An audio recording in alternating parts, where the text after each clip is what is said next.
The first session, I said we were going to look at the evidence and then draw implications rather than go the other way around and set up a whole bunch of theories and then try and prove them.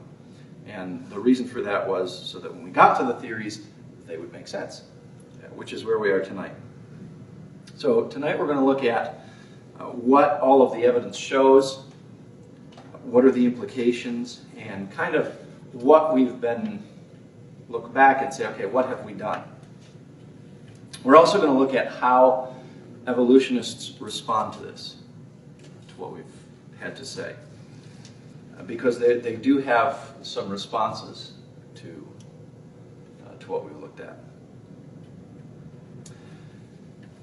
Some of the things we've talked about, just to quickly review, in case you don't recall, we talked about singularities, that is a point past which you cannot speculate, a point at which rules break down. That is, in physics, singularity is a black hole. They can't project past that. The rules no longer apply. Or the Big Bang.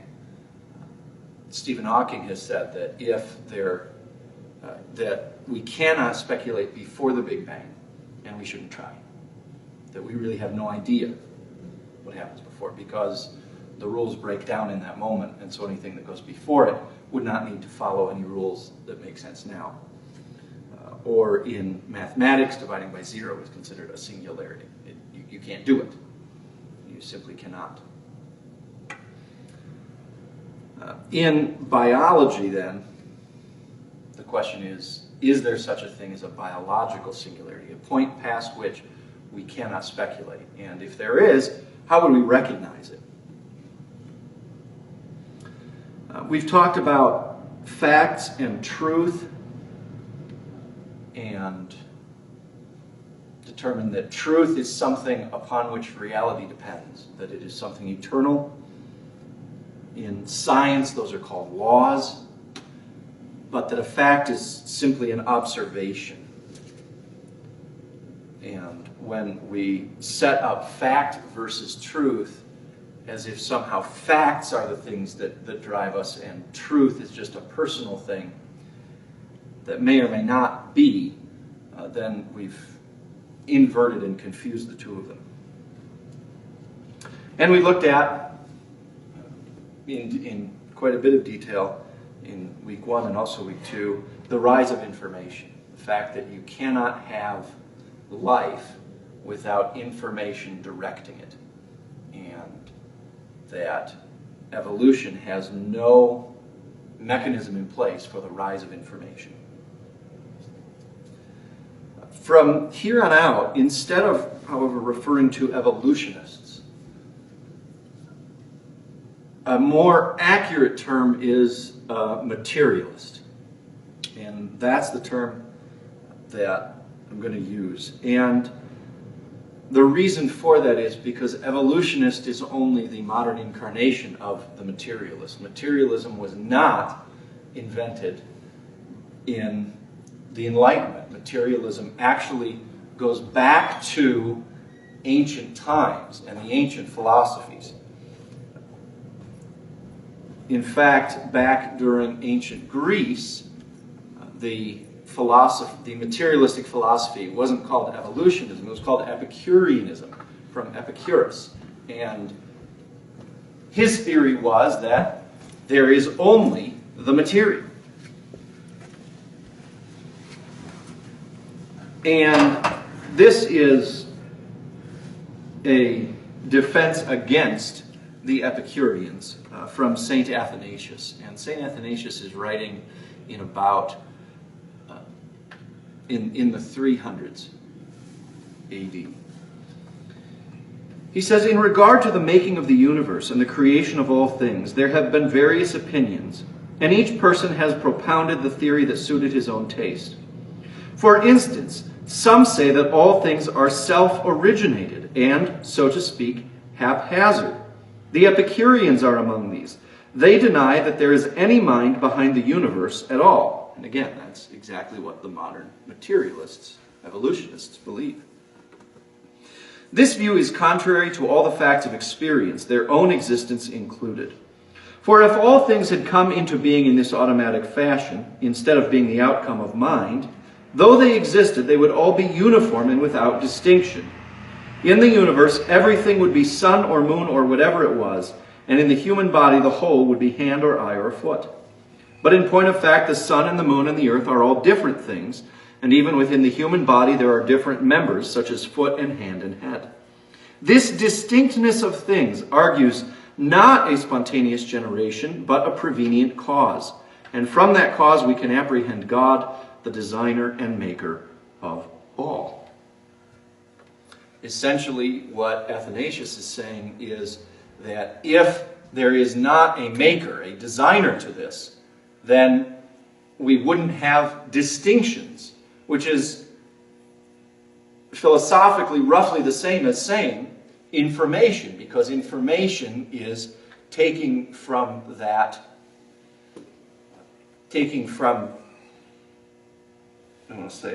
something that's undifferentiated and making it differentiated. If you can put a bunch of letters in a bag and they're undifferentiated, when you pull them out and spell words with them, now they're differentiated. That's information.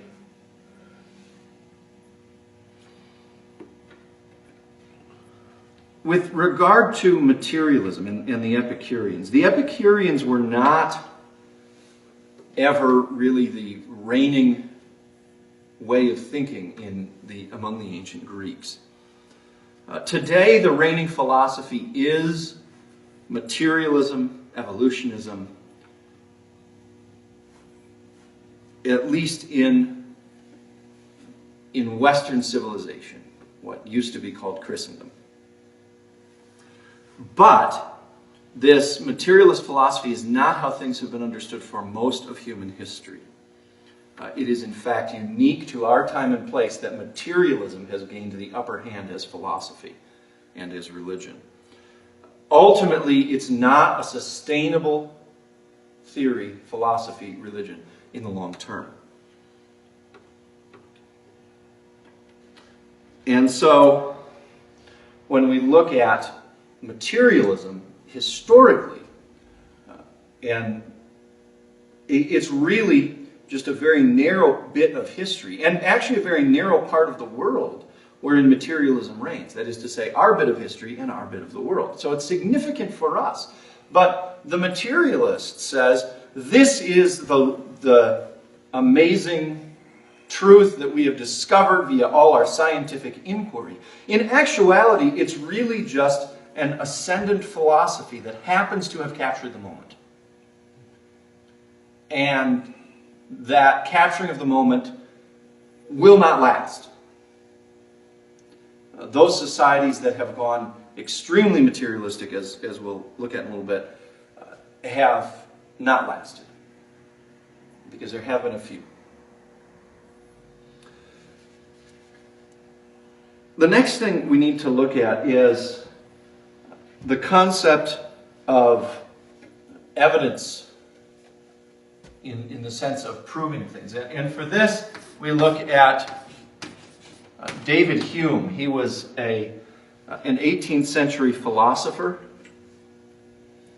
And his theory was that in order for something to be true or to have happened, the evidence for it has to be greater than the improbability of it having happened. So, if I say that something happened, the evidence has to be greater than the improbability.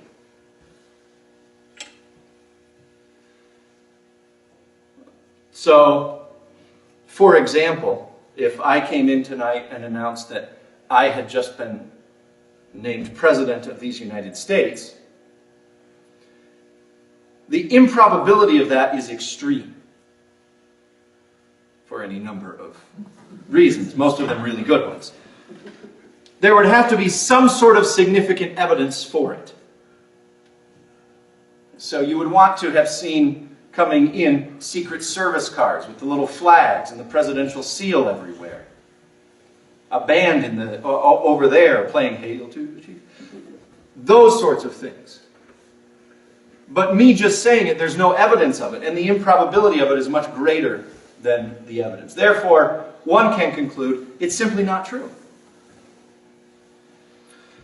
The problem with Hume's theory is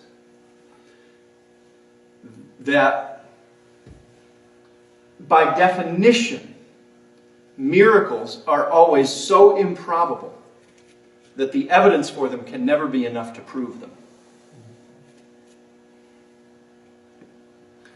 And so you cannot get over that threshold required to prove that they occur, because they are by definition outside of the realm of the probable.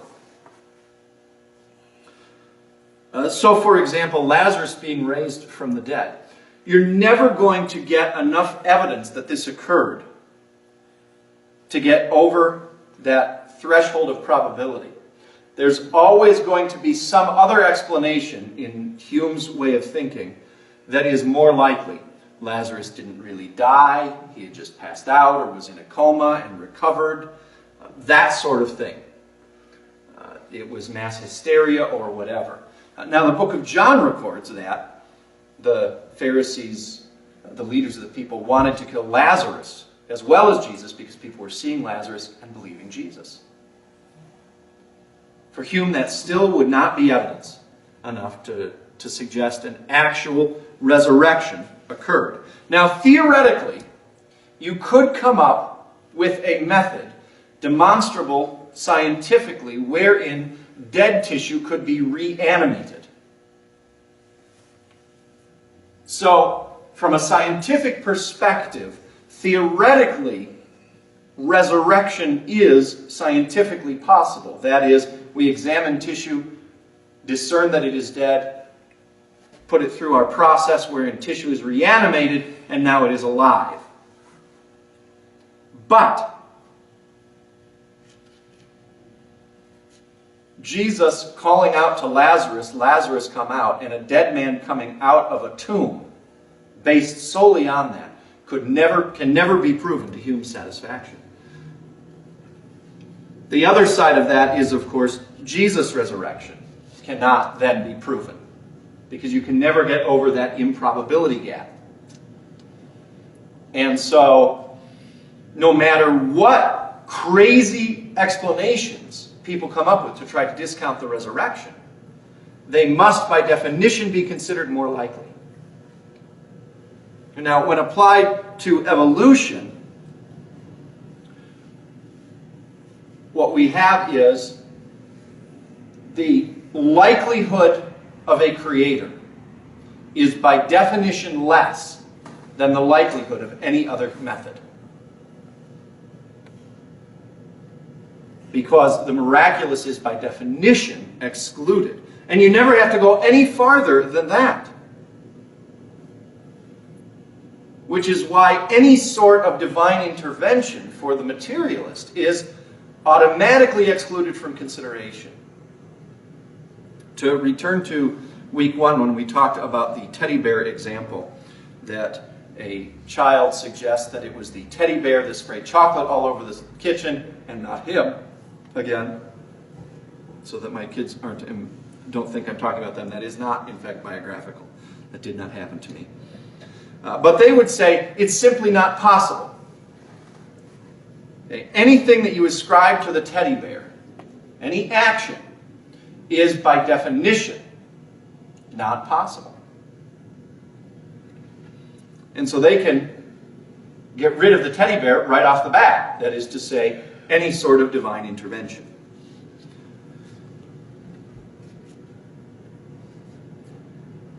If we're going to evaluate different claims of origin, we need to understand the different theories that are out there at this point.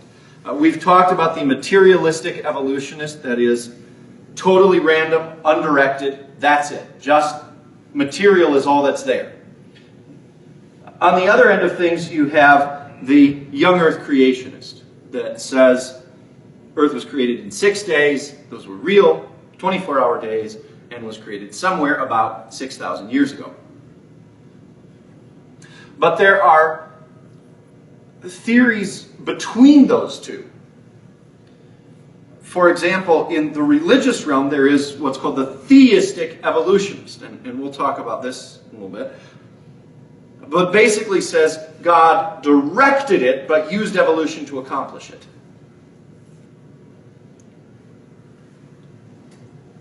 Next, there's intelligent design, which says we cannot explain this simply by random, undirected event. And therefore, there must be some outside force which designed the universe, or life, at least, on this planet. We cannot say what it was.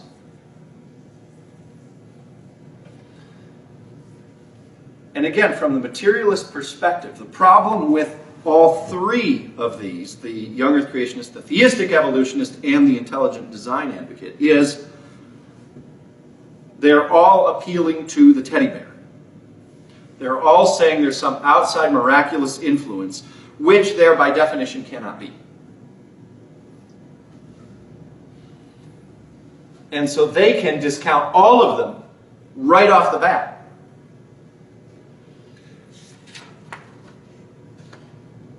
Stephen Meyer has written several books on this topic, and we'll talk about one of them specifically in a little bit. But in a lecture, he said this: intelligent design has been equated in people's minds with young earth creationism. Intelligent design is not a religious doctrine. It is not an interpretation of the Genesis text. It is in fact a scientific inference from biological evidence based on the same methods of reasoning that Darwin himself used in The Origin of Species.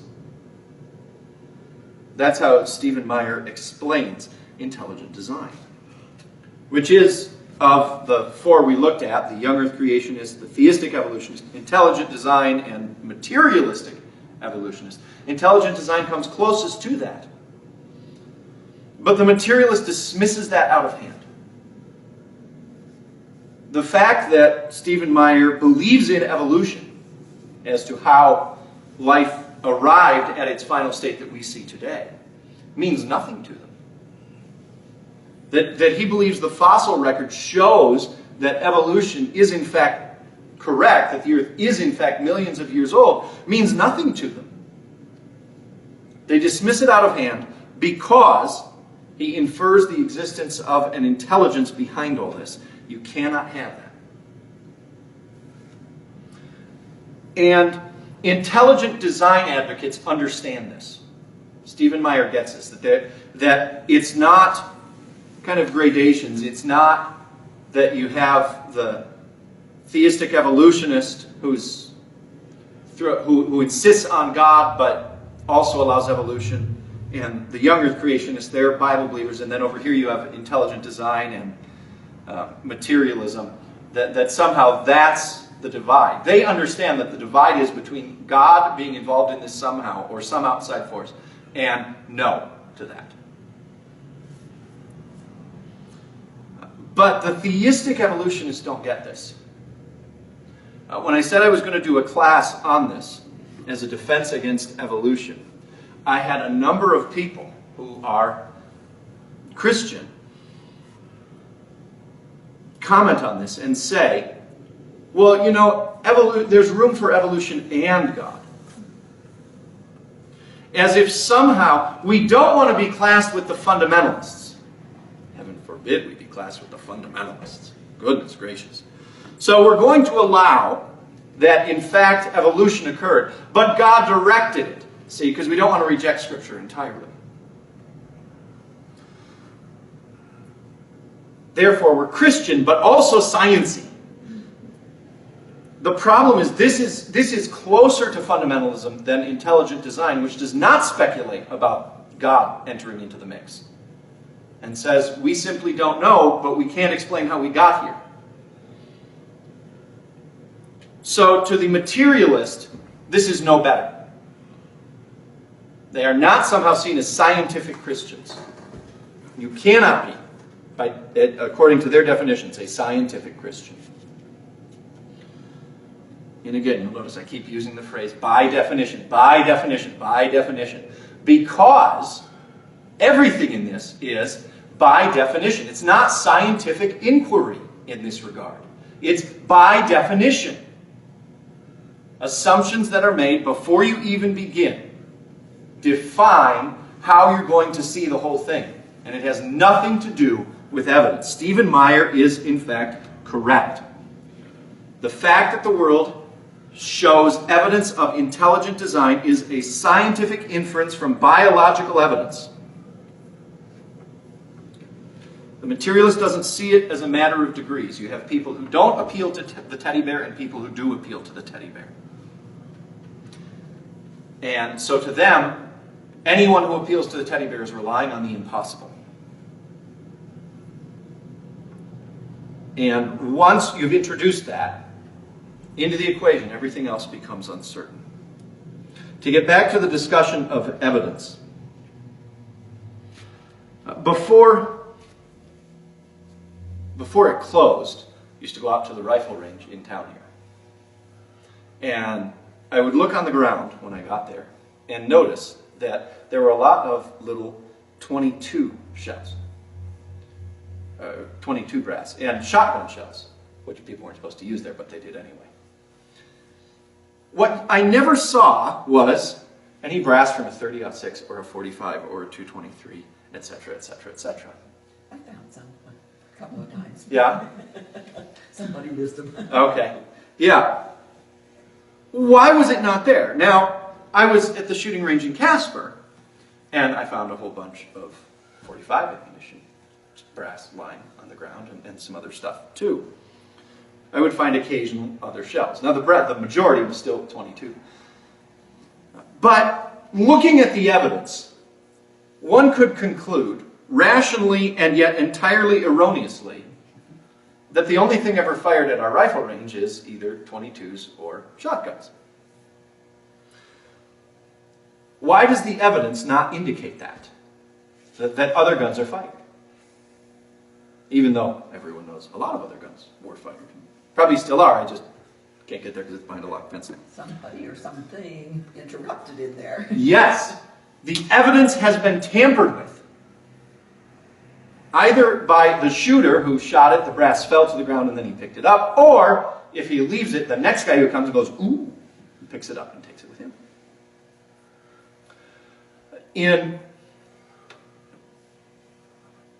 In the justice system, this is called the chain of evidence that has to be preserved. You have to be able to say what happened to things at every step. For example, let's suppose that I am a police officer and I found a gun at a crime scene and my shift's almost over. If I go back to the station, a lot of paperwork. So instead, I just toss the gun in my lunch bag, which is now empty. Roll up the lunch bag, set it on the front seat, go home, and then put it in the safe, and I'll just take care of it tomorrow.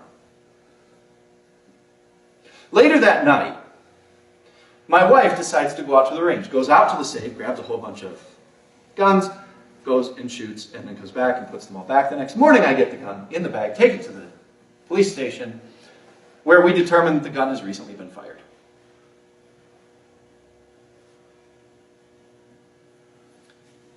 Useless. Useless, useless, useless.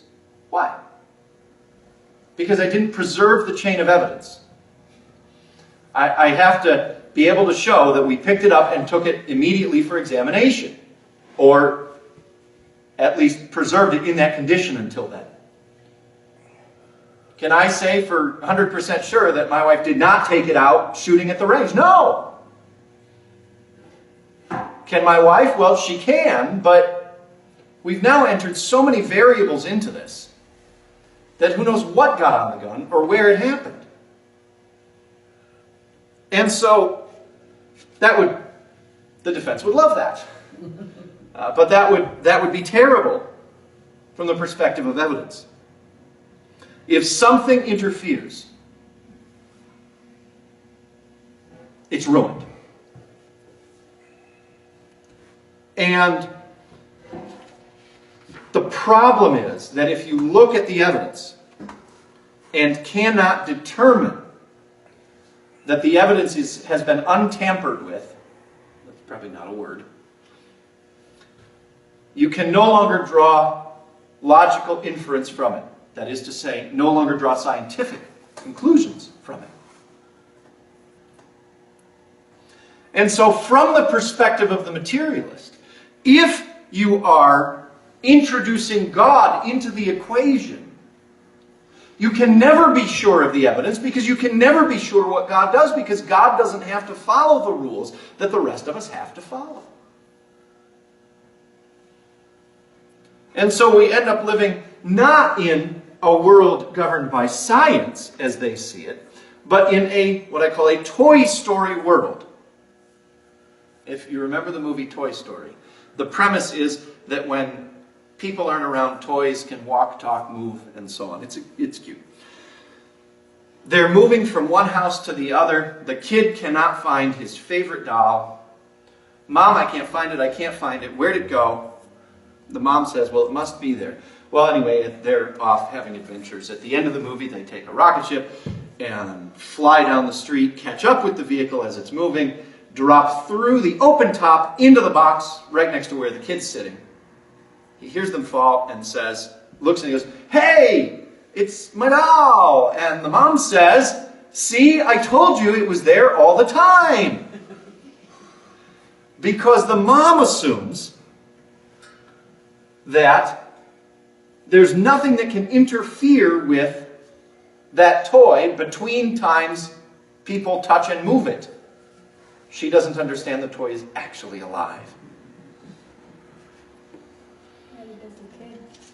And so, yeah, well, fair enough. The kid doesn't either.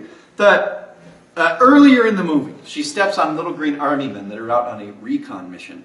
And she said, I told him to pick those up. She can't know how they got there. Because they can move themselves. In fact, if that's true, you can never know how things got there. Or what happened to them. And so for the materialist, if you let God in, you can no longer even be sure that we weren't created yesterday and just had all our memories implanted in us. Or that God laid down the dinosaur bones to look old, but they never really lived at all. Any of it's just as likely because we've now introduced an uncertainty into the mix. Because the only thing that's certain to the materialist is our own observations. And so anything outside of that has to be simply rejected. Now, the intelligent designer says there are things we simply cannot explain. So we have to allow that God at least wound up the toy. Put all the information into it that's necessary for later development. Okay, that's the watchmaker theory.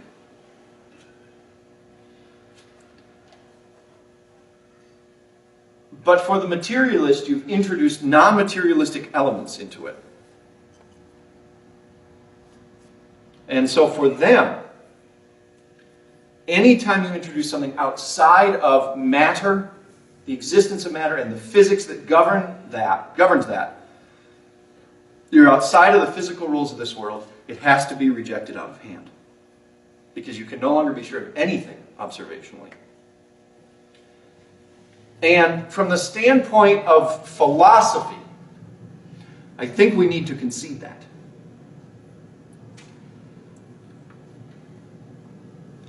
However, that is indeed a possibility. However, I think one can argue that given the vast quantities of information contained in a single cell, given the incredibly precise nature of the fine-tuning of the physical laws of the universe, given the extreme order that exists in our world and in our universe, we can argue, simply from a humanistic point of view, without ever looking at Scripture, that whoever created the world, whatever it was, is an orderly being. That is to say that God has created an orderly universe. And if one looks at it with an open mind, one can objectively find evidence of creation. And that, I think, is going to be what Ken Ham tries to prove next week at 5 o'clock on a live stream debate. I'm told the Wheatland Bible Church is going to be live streaming that at 5. So I'm not sure enough of our computer equipment, TV hookups to actually do that. But I know they are having a big party where you can they'll live stream it and watch. So.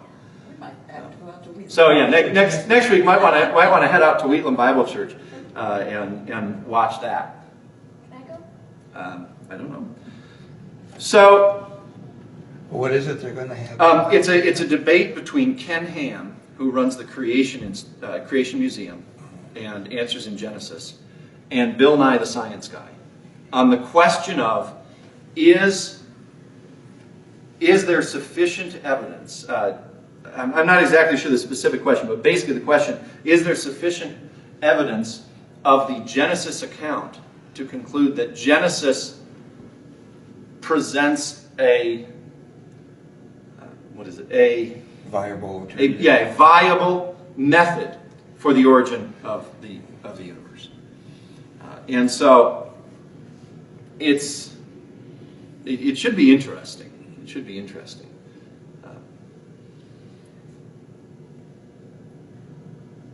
But I think that these like I say, these questions we've been looking at are really at the foundation of that, and that's where they are. If they end up arguing about dinosaur bones, I'll be a little bit disappointed. Because, again, I think that's, like I say, later in the process. I think we can show that, number one, evolution is not, and I think that's going to be Ken Ham's intent, at least I hope it is to show not only is Scripture viable, but in fact evolution is not. And if he does that first, he has a much better chance. You have to show that first in the milieu in which we live. But again, we are now, by saying God is a God of order, that's based on evidence, but to some extent also a presupposition. We don't actually have, we're not actually looking into his laboratory and seeing everything nicely filed in folders and the countertops all clean, as it were. The only way really to surely know if God is a God of order is if he tells you that is the case. And if he does tell you, then you have to trust that he is a God of truth and not lies. So that when he says he's a God of truth, or a God of order, he's telling the truth. And either somebody's going to have to hear him tell you, or else we're going to question whether or not Right. you're saying. I read something today on this where they've discovered that DNA actually, and I don't understand how all this works, but that DNA actually has double encoded information.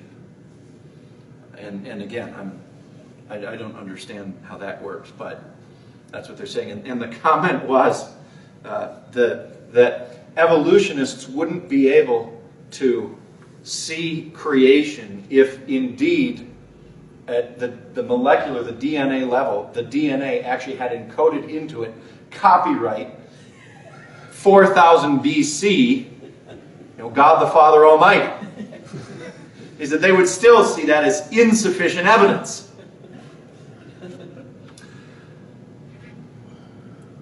But here's the thing, and the reason we can say God is a God of order, is that every religious system that exists posits that order arises out of chaos. And in fact, for the Greeks, chaos is the original thing that exists, and then order comes out of that. And it's really weird how it all works for the Greeks, but you've got chaos, and then he gives birth to 2 or 3 things, and then more, and eventually you get the gods come arising out of this, and they finally order things like we see it now. But chaos is the early stuff out of which order arises. And in fact, for the materialist, they are trying to show how order arose out of chaos. And remember, even Dawkins says that biology is the study of things which appear to have been designed for a purpose. That is to say, there is order. So they will acknowledge order. So if there is something behind this, one can, I think, rightly assume, without looking at any specific holy books, that whoever it is indeed a being of order. Now we, of course, would say God is a God of order. Scripture actually tells us that point blank.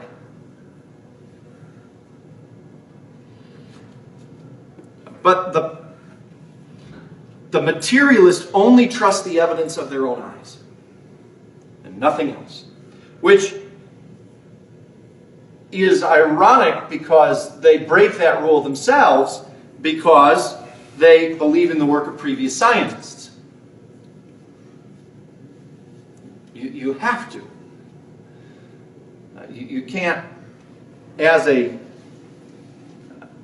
scientist, go through every single theorem that's ever been shown and prove it in order to move on to more advanced. You just, at some point, have to accept some of them.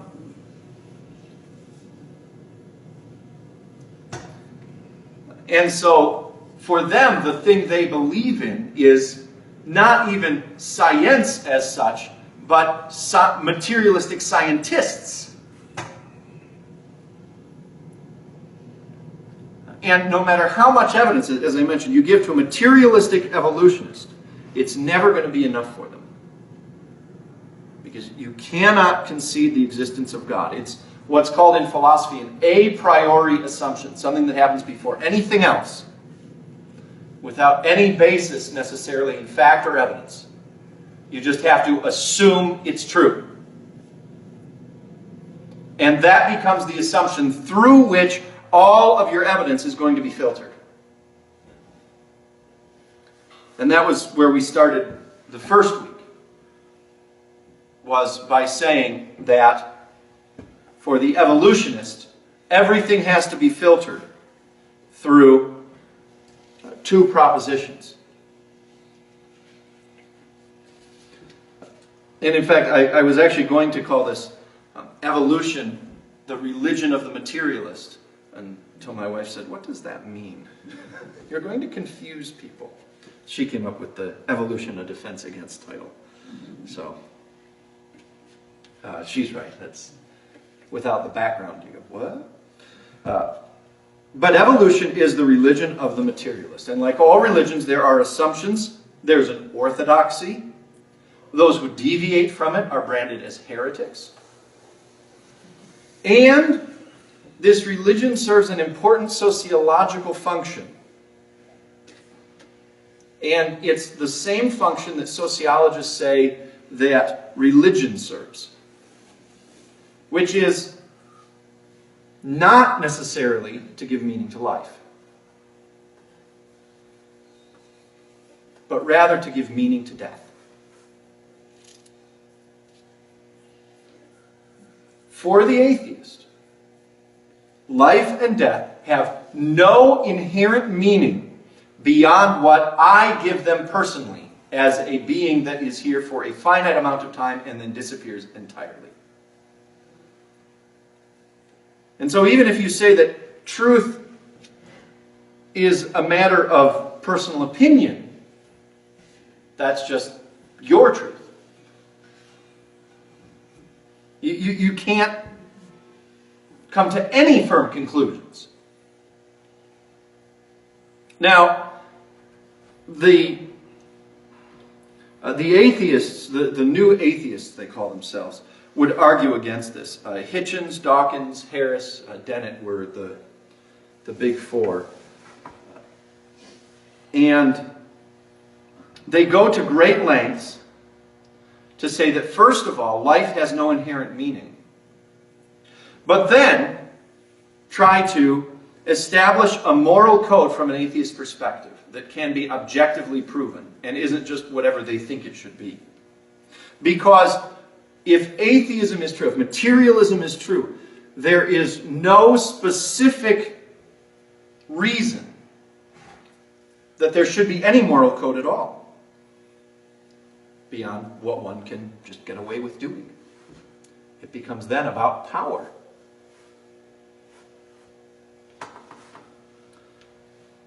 A problem that atheists have in establishing this moral code with no one behind it is that atheists, study after study show, atheists are the lowest givers to charity of any group, controlling for all other factors. They give significantly less to charity.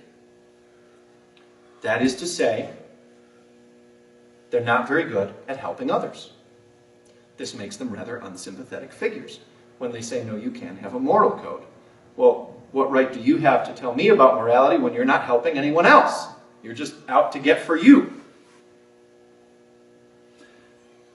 But that's the problem, is that once you buy into this materialist perspective, of course it's about what I can do. And I don't especially need to help you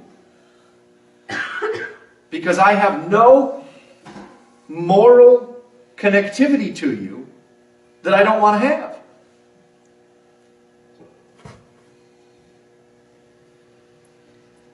And the great materialists, that is, atheists of history, the most successful atheistic materialists in history are not Darwin and Freud and Nietzsche. The most successful ones are Stalin and Mao and Hitler. And all three of them are guilty of mass genocide. In fact, the 20th century, with those three, is guilty of mass genocide on such a scale that it pales against all other genocides in recorded history. And the only argument the atheists come up with against this is, well, they weren't really atheists. That is to say, they weren't very good at being atheists. Well, that's not convincing anyone, really. But the point being that you cannot really give meaning to life from an atheist perspective. A Christian perspective inherently gives meaning to life and death. We see in Judaism, Islam, Hinduism, on and on and on, attempts to do that as well. And so, the reason I say evolution is the religion of the materialist is not only because, as we've discussed, it has to do with the existence of God, but number two, it gives meaning to death. And people don't usually realize that. And the meaning of evolution, or that evolution gives to death, is this: that survival of the fittest via random mutation helps to improve the species. And again, this goes against all the actual evidence we have that would say random mutations make it harder to survive, make it more difficult to survive. There's a new TV show that was supposed to be on this year. It's a reboot of a 70s British show called The Tomorrow People. And I'm not sure if it's even still on the air. It didn't look like it would last very long. But they are the next step in human evolution, and they have superpowers. Or the X-Men is the next step in human evolution, and they have all sorts of superpowers. And that's always the theme of these, is we've now evolved and been given superpowers. And so the meaning that death is given for the evolutionist is, we make way for evolutionary perfection. That's how they give death meaning. That is, by my death, I am clearly not the fittest. I make room for those creatures to come after me that are. So Australopithecus died out, and so on, so that to make room for Homo sapien.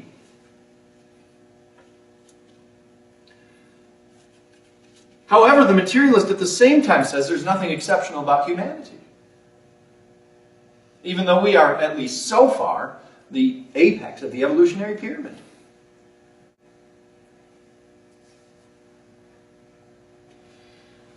But that's why it is a religion, entirely a religion, I believe. Because it gives meaning to death. Otherwise, life and death have absolutely no meaning at all. If you're not enjoying yourself, according to the materialist, you may as well just jump off a bridge. There's no concept of anything greater or outside of self.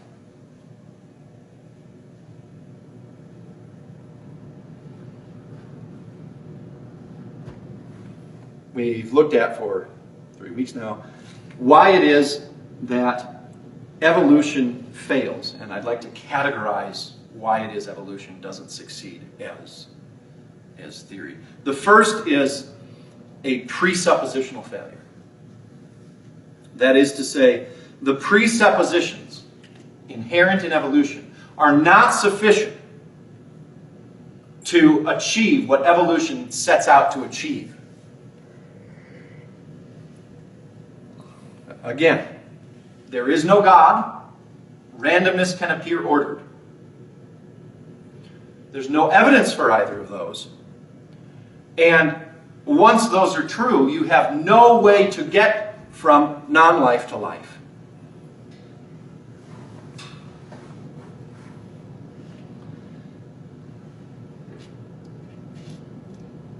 Again, it's simply ancient Epicureanism.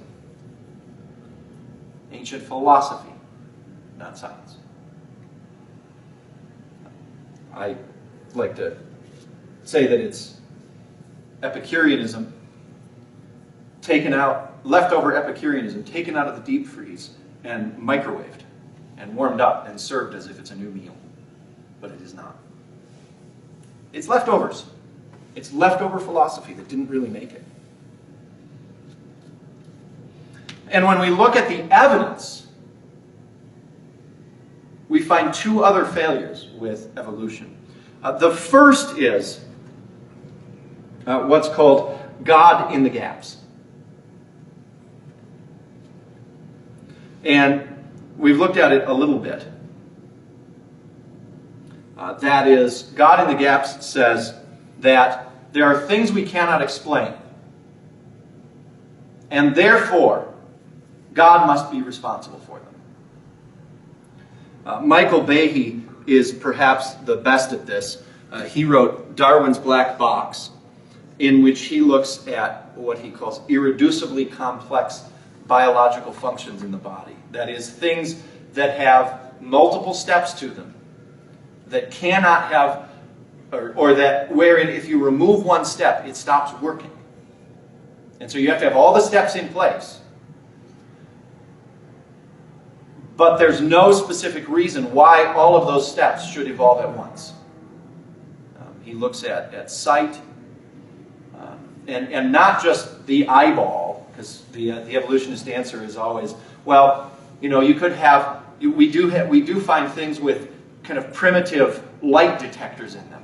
He actually goes at that light detection phase and says, look, what it takes, we don't have to say, oh, there was light detectors and there was kind of a crude lens and then we have this whole, you know, the whole thing evolving. He says, what does it take simply to detect light? In any being wherein light is detected, there are multiple steps required for that to work. And if any of that's not there, it doesn't work. And so you have to have all of it arising at once. And he does several different things. He ends with how blood clots. And if anyone would like to be simply confused medically about how proteins in the body work, look at his chapter on blood clotting. I read through it 3 times. I still had no idea what he was saying. It's so complex, the process by which blood clots. And as he points out, there's no intermediate process without every single one of these steps that makes any sense at all. The problem with the God in the gaps theory is that eventually, theoretically, science may come up with a way to fill in those gaps. Or the materialists may come up with theories which can fill in those gaps. At the time of Darwin, as I mentioned, it was thought that cells were just little bits of plasm, that there wasn't much structure to them. Later, we discover there's different parts of the cells with different functions, that all of those functions are run by the DNA. There's a tremendous amount of information. That, in a sense, is God in the gaps, where we say, well, we cannot explain how the cell arose as we now understand it. Therefore, God must be there. The more serious problem that evolution faces is not when we treat it as God in the gaps, but when we look at evidence contrary to theory. And in this regard, Darwin has had a very rough road the last 150 years. The theory of evolution depends on, or predicts that, as we discover more and more how the body exists, we will find certain things to be true. As we examine the fossil record, we will find certain things to be true. But the evidence, in most cases, has shown, as we learn more and more, the exact opposite of what is expected. And practically every major prediction by Darwin about how things would work and what would be discovered at the level of life function from a macro evolutionistic perspective has been shown to be false. For example, again, in Darwin's day it was thought that cells were just bits of plasm. Okay, now we can say, well, we don't know how the cell got there, therefore God must be there. Well, we can look at it the other way, though, and say Darwin's theory presupposes that cells aren't that complex. And yet, it turns out they're very complex. Now that we know what the cell is, we get into information. And again, here, they have shown no model. I cannot say this often enough. No model at all by which information can have arisen. The DNA has information. The proteins have more information. The fact that we cannot breed cross species or cross genus. The theory of evolution says that you don't have a tremendous amount of information. We do. If you do have information, there's got to be lots of junk information left over, junk DNA, which, again, as I mentioned last week, does exist, but in the 1980s, they found it's actually instructions for how the DNA operates. You cannot explain thought materialistically. You simply can't. Thought and consciousness are more than the sum of body parts. And this is where, if Behe is good at God in the gaps, Stephen Meyer, whom I quoted earlier, is really good at evidence contrary to prediction. And his latest book is Darwin's Dilemma, where he goes through the geological column and looks at the fossil record. And says, according to Darwin, you expect a gradual growth of species. And Darwin himself admits, says Stephen Meyer, that there should be a gradual expanding of the tree of life, from single cell to multicell and so on, like this. He said, you go from trunk to branches, some of which end, some of which expand. But we have what's called the Cambrian explosion, where we have very few, and then in a period of just a few million years, we have way too many organisms showing up. And Darwin can't account for it, and people have tried to explain it away.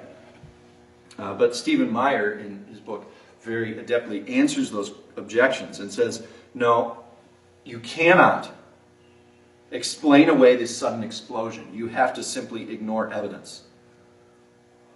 And that's really what we get to with evidence contrary to theory is, in order for evolution to be true, you have to ignore evidence. You look at the evidence that suits you and ignore the rest. And that's not science, once again. The theory is not able to do what it has to do.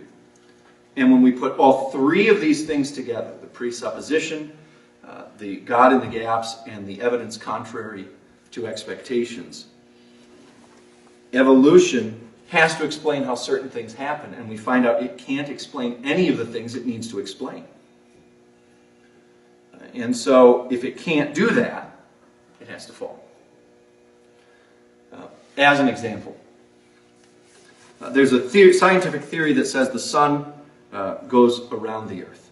Okay, we wake up, we look, see the sun go around the earth every day. But in order for that theory to be true at this point, there would have to be certain things true that are contrary to the evidence we have. Not just the evidence we have every day, but the evidence, for example, of our spacecraft that are looking at the stars and so on, all of these things. You would have to come up with a new model that somehow explains the evidence that the Earth appears to go around the sun with 7 other planets.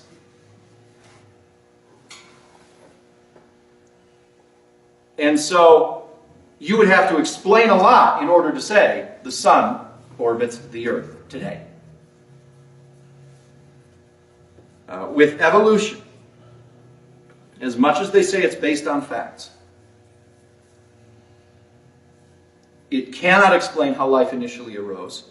It has no working model for this. And in fact, ultimately, there are materialistic evolutionists who say we can't get there and can likely never get there. Scientists now suggesting life may have come from outer space. The only way to explain it, because the answers aren't on Earth. I mentioned last week the statistical analysis that showed life is twice as old as the planet. But in this case, then, outer space becomes the materialist vision of God. Well, life just came on a rock from outer space because anything could happen there. You see, that's our what do you want to call it? Our interfering evidence, or interfering with evidence, because who knows what could happen there, right? The problem is that ultimately has to give way to, where did it arise in outer space? And again, so evolution cannot account for the beginning of life, cannot account for the development of life, cannot account for speciation, that is different genuses. It can account for differences within species, so-called microevolution. So, for example, evolution can explain the difference between Chihuahuas and St. Bernards. Cannot explain the difference between dog and cat. Cannot account for the development of intelligence, cannot account for the development of consciousness. The only thing that can be accounted for is genetic mutations within a genus, or we would think of it as a species, but really within a genus. That's the only thing that's been accounted for. And really the problem with that is genetic mutations. The more we study the human body and the genetic code, we find out that genetic mutations lead not to improvements, but to a more difficult time surviving. For example, European royal families in the 19th century, where they had cousins marrying cousins back and forth for 400 years, were plagued by hemophilia. That's where your blood doesn't clot. You get a cut, pretty much going to die. a lot of genetic mutations have been cataloged. Some are extremely rare. But not a single one of them allows people to light fire with their minds, or walk through walls, or bend metal, or have claws come out of your hand. Not a single genetic mutation allows anything remotely close to that. Again, we've cataloged that blood can't clot. There's one where people cannot feel any pain, which is actually a disadvantage. Extreme sensitivity to light. Some people actually even basically allergic to light. All sorts of ideas as to where this came from, or all sorts of mutations, but not one improves. Now they will say that, well, we just haven't had enough time.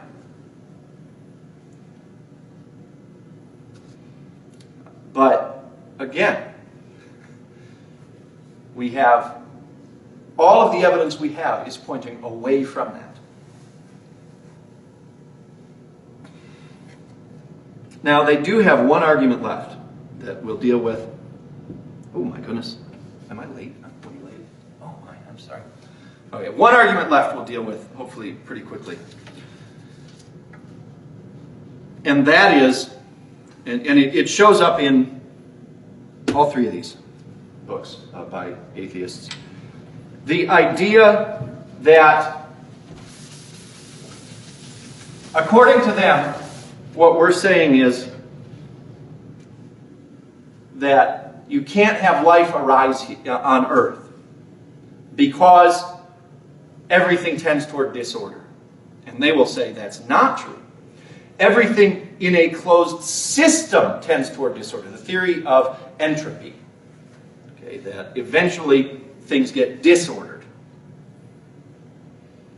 And they will say that's not true. It's only true that in a closed system things tend toward disorder. For example, if you go into your child's room and see that it's a big mess, and it was clean a week ago, say, how do we get this clean again? The child goes in and cleans. Say it's not a closed system. The child has gone in and cleaned. In Wyoming, even if you don't make a mess, if you leave your house closed up over the winter when the wind is blowing all the dust in, you come back in the spring and there's dust everywhere and it's all dirty. Toward disorder. If it's a closed system, as it were. Now, you go in clean, you're interfering with that, therefore, not a closed system, now the house is clean again. But they will say the Earth is not a closed system. Say we have the Earth here, but over here we have the sun shining down on it, putting in a tremendous amount of energy. Tremendous amount of energy coming from the sun. The sun gives the energy for photosynthesis, which then helps the plants grow, the animals are fed, and this sunlight feeds the process of evolution. Okay, because now you have animals having food, and they have the time now with this to evolve into better beings. The problem with this is they're confusing energy and information. And which one is it? This one. A mathematician doesn't understand the difference between energy and information. I'm shocked at that. Absolutely shocked at this. Dawkins, I learned an enormous amount from this splendid book. He doesn't understand the difference between energy and information. Neither does the guy who wrote The Thinking Person's Answer to Christian Fundamentalism. Makes the case against intelligent design. None of them understand the difference, apparently, between energy and information. That's a basic difference. Entropy is the diffusion of information. Things tend toward disorder. There's another term, much less used. Enthalpy, the diffusion of energy. For example, if I set an ice cube on the table, eventually the heat from the room will warm that and then melt it. So instead of cold, you now have warm there. And the temperature of the ice cube will eventually equalize with the temperature of the room. At a certain point, the air around it will be a little cooler, but eventually the temperature across the room will be the same. That's the diffusion energy. Entropy is diffusion of information. And entropy is not solved by adding more energy. Okay, I like to listen to music on my phone. So I play the music on my phone. I will sometimes plug my phone into a speaker so that it's even louder. And my phone makes music. The energy goes from my phone through the wire to the speaker. That's energy. But can I then just plug the speaker into the outlet and have the same effect? Of course not. Now, there's more energy in the wall than there is in my phone. My phone has a tiny little battery. The wall in my home has 100 amps behind it. That's a lot more energy. But there's no information in that energy. The energy is not ordered. And so if I tried that, all I would get was wah. Also, in our litigious society, please no one go home. Do not go home and plug your speaker into the wall. It could cause a fire. Okay, so don't try that at home. Now I could plug my phone into an amplifier which draws energy from the wall, amplifies the signal, and then turns it into really loud music. But see, that takes the undirected energy and turns it into information. So just having the sun pour down all this energy is not the same as adding information. Energy, information, two different things. All the energy you want. But if it's not ordered, all you have is a big heat source that eventually becomes destructive. For example, nuclear bomb. Tremendous amount of energy, but it is undirected and destroys everything around it. So the sun doesn't help with information. And in logic, that's called a category error, where you think one thing's related to another when in fact they're two separate things. And that's so basic to the study of physics. I can't believe scientists are still hawking this argument. It's just stupid. Any logically thinking person who has even the remotest training in science should know better than this. I learned it in high school in my physics class, and you'd think they would have learned it too. That's the answer to the information argument. Time and again.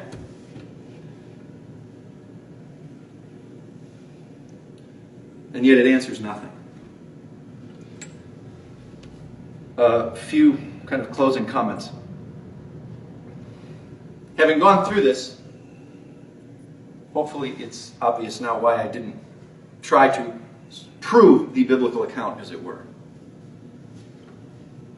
I think once one has disproven materialistic evolution, which we can also call Epicurean philosophy, as a theory of origin, then we have to admit God into the equation. Once we do that, evolutionists like to use the flying spaghetti monster. They say, well, if you have God, he could be a flying spaghetti monster from outer space. Now, philosophically, that's not really a problem. Technically, could be. But it's not really rational discourse. It's attacking the character of those who believe in God. It's an argument ad absurdum, an argument from the absurd, right? Going to the absurd extreme. It proves nothing. However, if someone wants to believe in the spaghetti monster, they can. Or they can believe in Shiva, Vishnu, and Brahma, the three gods of Hinduism. But once we have shown that evolution is not sufficient for origin, there's a different question that arises that we're not going to deal with here, but just present to you. And that is, which system presents the most coherent argument when it comes to the story of the origin and nature of the universe? What is truth, and how then do we arrive at these eternal truths?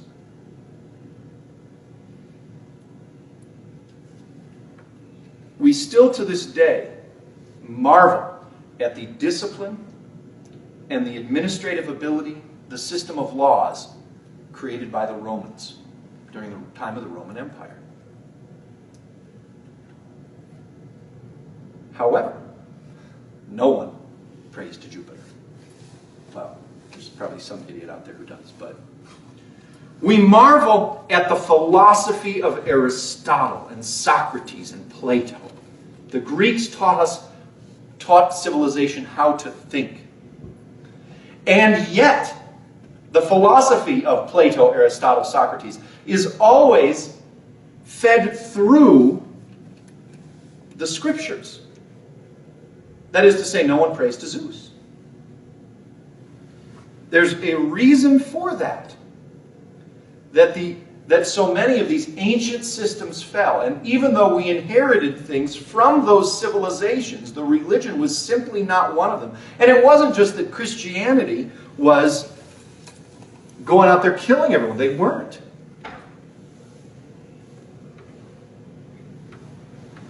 It's because Scripture stands the test of time and truth.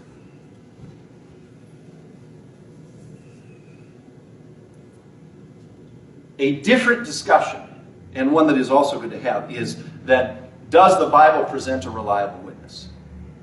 And that's really the point at which we are now, and that's the point at which the Creation Institute picks up and goes from there. But that's really a different discussion than what we've been looking at, which is evolution sufficient to explain origins? And it just isn't. And part one of apologetics must always be to show that the other worldview is somehow deficient. Before we can show that ours is correct, unless we're just defending ours from inaccurate attacks.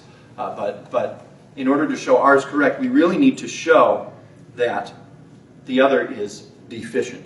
And if atheists wish to seriously engage that discussion, that would be wonderful, but they can't just throw flying spaghetti monster. They really need to address the deficiencies of evolutionary theory. They need to come up with a model that explains in a merely materialistic way, which they cannot do, and which evidence is showing increasingly is not a tenable thing to be done, how we arrived at this point.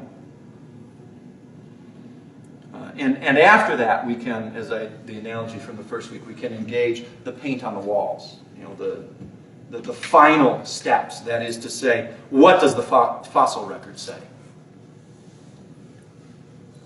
The atheist always wants to just say, oh, flying spaghetti monster. But they don't present serious arguments in favor of undesigned randomness. Darwin presents a serious intellectual argument in favor of variations within a species, but not between.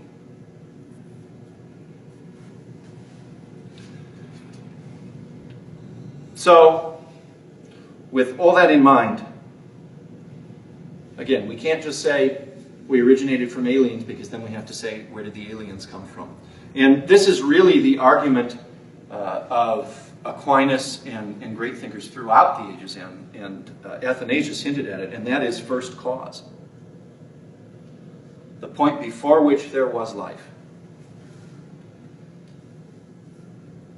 And hopefully, what we've talked about here will help as you interact with the world and see what they say on TV or education and what the wider culture says, and hopefully help in standing firm against that. Thank you. Thank you. Sorry I ran late every single time, and I said I wasn't going to do that.